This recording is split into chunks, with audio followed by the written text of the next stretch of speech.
From people hanging out of moving cars, doing donuts, to fireworks being set off, even laser shows. Yeah, the video is crazy. A number of street takeovers happening over this weekend put authorities on high alert tonight. Fox 11's Ed Lascos live in South LA with new details. Ed.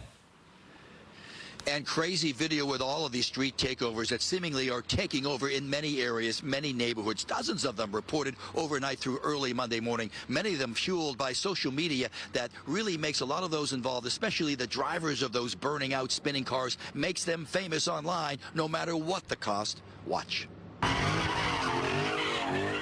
A night of street takeovers in South LA, not just smoking burnouts anymore, now even fireworks.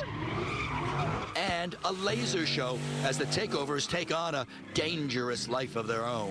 It is, and sometimes some of the cars, they spin out of control. They don't have control of them cars the way they think they do. And unfortunately, we've seen people standing on the sideline get hit by cars and stuff like that. So I think it's a very sad situation. Sad and scary, especially for those who live in some of these neighborhoods, now turned smoky haze. Like here along Normandy Ave, several intersections hit by the out-of-control street takeovers. And if you live nearby, it is the very last thing you want to run into. As soon as you look at them or something, they start like fighting or like going with you, you know, like.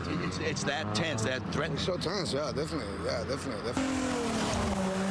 Normandy and Florence always busy by day, and it seems by night. Looks more like Pit Row at Ontario Speedway, huh? Only here, there are no caution flags. You hear about them, you see them, you get to meet them, and they're famous on the internet, underground famous. So it really is like a show of its own, huh? Yeah, it is. A mob mentality at the street takeovers. Most time, hundreds show up, and with them comes a feeling of safety in numbers. Why don't you get along with the cops instead of being, you know, and then you start getting rapport with them and then talking to them, and that's what we do. We go out and talk to the cops, and we try to be the middleman sometimes.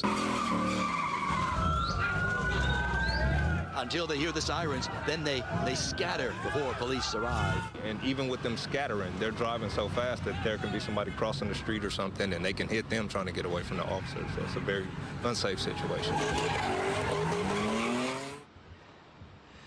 Now live, on and on it goes. Safety always the biggest concern, even when they're scattering before the cops arrive. For its part, LAPD had its street takeover task force out in force overnight. Reporting now they broke up or prevented some 8 street takeovers through South LA, impounded some 17 vehicles, even made a couple of arrests. But still, these street takeovers, they move very quickly, intersection to intersection, evading the police as even before the black and whites get there with their lights and their sirens. They're still on the move. For now, we are live downtown. Back to both of you we go.